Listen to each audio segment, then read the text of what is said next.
NEET exam పెద్ద కాంట్రవర్సీగా మారింది, sensational అయిపోయింది. దేశమంతటా లక్షలాది బిడ్డల ఆందోళన కారణమైంది. దేశం మొత్తం మీద కొన్ని వేల ఎంబీబీఎస్ డెంటల్ సీట్స్ కొరకు 23 లక్షల మంది బిడ్డలు పోటీ పడతారు. ఈ పరీక్షను జాతీయ స్థాయిలో national testing agency NEET exam conduct చేస్తారు. ఈ నీట్ ఎగ్జామ్ క్రెడిబిలిటీ ఇప్పుడు ప్రశ్నార్థకమైంది. దీనిపైన విచారణ కోసం 4 సభ్యుల ప్యానెల్ వేశారు. లెటర్స్ హోప్ ఆ విచారణ పద్ధతి ప్రకారం జరగాలి, ట్రాన్స్పరెంట్గా ఉండాలి.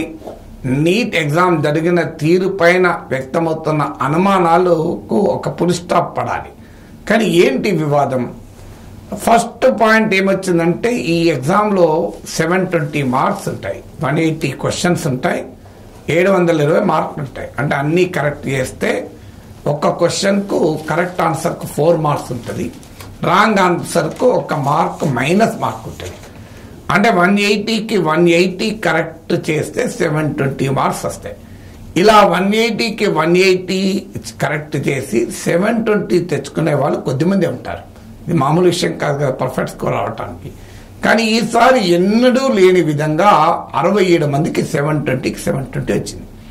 67 మెంబర్స్కు 720కి 720 రావడం చాలా మందిని ఆశ్చర్యం కలిగించింది. ఇది ఎలా సాధ్యం? ఎన్నడూ లేని విధంగా ఇలా రికార్డ్ స్థాయిలో ఎలా వచ్చారు?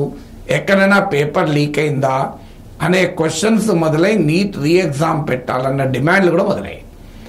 అప్పుడు నేషనల్ టెస్టింగ్ ఏజెన్సీ ఆలోచించడం మొదలుపెట్టింది. మార్కుల్లో వివరాల్లోకి వెళితే ఇంకో ఆశ్చర్యకరమైన అంశం బయటకు వచ్చింది. 718, 719 కూడా వచ్చాయి కొద్దిమందికి. నీట్ ఎగ్జామ్ పద్ధతి ప్రకారం 718, 719 రావటానికి వీలే లేదు. ఎందుకు వీల్లేదు? మీకు సింపుల్, 180 క్వశ్చన్స్, 180 మినిట్స్ టైం ఉంటుంది.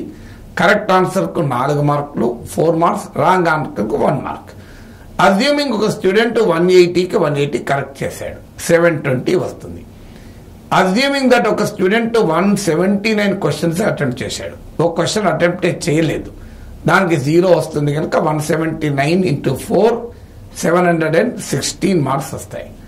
లేదు ఒక స్టూడెంట్ 180కి 180 అటెంప్ట్ చేశాడు, ఒకటి తప్పైంది, అంటే 179 కరెక్ట్ అయినందుకు 716 మార్క్స్ వస్తాయి, ఒకటి తప్పైనందుకు -715 వస్తాయి.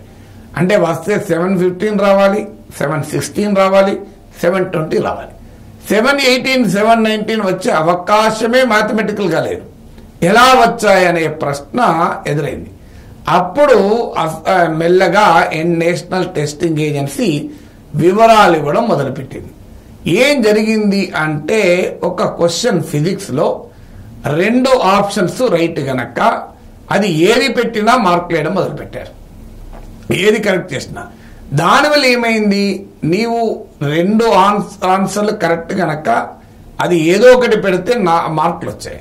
కానీ కొంతమంది ఇది రాంగ్ చాయిసెస్ ఉన్నాయి కదా, మరి ఏది కరెక్ట్ అవుతుందని వదిలేశారనుకోండి, వాళ్ళకి మార్కులు పోయాయి. ఒక రాంగ్ క్వశ్చన్ ఇచ్చి ఆ రాంగ్ క్వశ్చన్ అటెంప్ట్ చేయని వారికి మార్కులు పడలే. సో వాళ్ళు ఏమంటున్నారు, ఇది రాంగ్ క్వశ్చన్ కనుక మేము అటెంప్ట్ చేయలేదు, కానీ అటెంప్ట్ చేసి ఏదో 4 ఛాయిస్లో 2 పెట్టినా కూడా మార్కులు వేయడం ఏంటి అని వాళ్ళ క్వశ్చన్. సో దీనికి లేదు, మేము గతంలో సుప్రీంకోర్టు తీర్పు ప్రకారం ఇచ్చామనేది నేషనల్ టెస్టింగ్ ఏజెన్సీ వాదన. సో దానివల్ల ఏమవుతుందంటే, ప్రిన్సిపల్స్ ఆఫ్ నేచురల్ జస్టిస్, ఆ క్వశ్చనే తప్పున్నప్పుడు, ఛాయిసెస్ 4గిట్లో 1 కరెక్ట్ ఉండాల్సింది 2 కరెక్ట్ ఉన్నప్పుడు ఆ క్వశ్చనే ఎలిమినేట్ చేయాలి. కానీ దానికి ఆ 2 ఆన్సర్లలో ఏది పెట్టినా మార్కులు ఇస్తామంటే, ఆ క్వశ్చన్ తప్పుడు అడగడం వల్ల 2 ఛాయిస్లు ఉండడం వల్ల ఇది తప్పు కదా అని చెప్పి అటెంప్ట్ చేయని వాళ్ళకి 0 వచ్చింది కదా, ఇది రాంగ్ కదా అనేది విద్యార్థుల వాదన. ఇక ఇంకో వాదన కూడా తేలింది. కొన్ని సెంటర్స్లో 6 సెంటర్స్లో లేటుగా ఓఎంఆర్ షీట్ ఇచ్చారు. 180 మినిట్స్ టైము, 720 మార్క్స్. అందువల్ల ఈచ్ మినిట్కి ఒక క్వశ్చన్ అటెంప్ట్ చేయాలి. ఏం జరిగింది, ఒక 15 నిమిషాలు 20 నిమిషాలు ఒక సెంటర్లో అయితే 60 నిమిషాలు, గంట సేపు ఆలస్యమైంది. దీనికి ఏం చేశారంటే, వాళ్లకు కంపెన్సేటరీ మార్కులు ఇచ్చారు.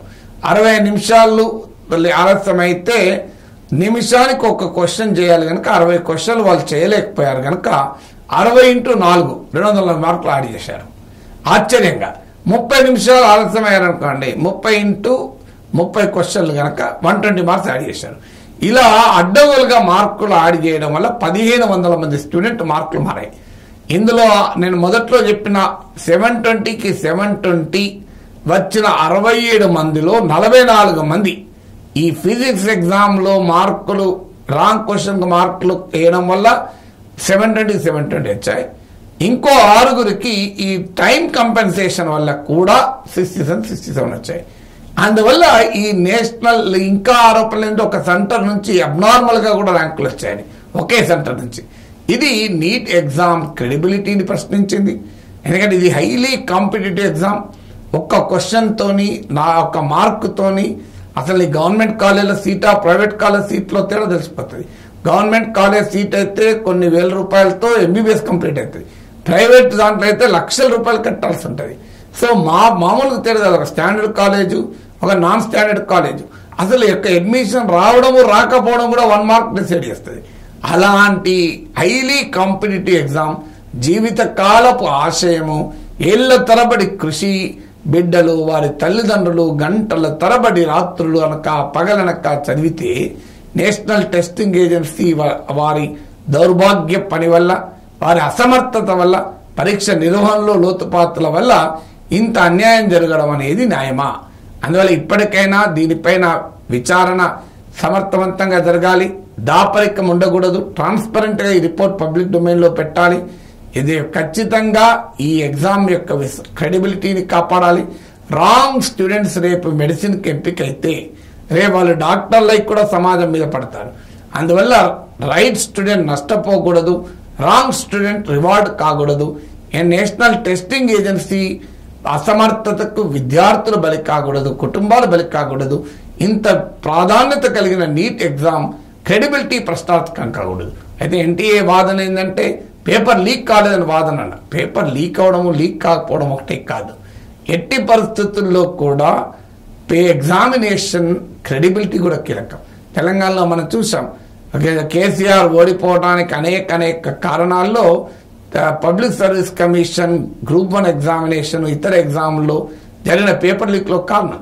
ఉత్తరప్రదేశ్లో పేపర్ లీక్లు బాగా జరిగాయి. ఇవాళ యోగి ఆదిత్యనాథ్ ప్రభుత్వం మాఫియాను కంట్రోల్ చేసింది కానీ పేపర్ లీక్లను కంట్రోల్ చేయలేకపోయింది. దాని one of the reasons for Yogi BJP యూపీలో దెబ్బతినడానికి ఇది కూడా ఒక కారణం. అందువల్ల ఖచ్చితంగా నరేంద్ర మోడీ ప్రభుత్వం దీనిపైన యాక్ట్ కావాలి. ఈ నీట్ ఎగ్జామ్ క్రెడిబిలిటీని కాపాడాలి. లక్షలాది బిడ్డల ఆందోళనకు ఆన్సర్ చేయాలి.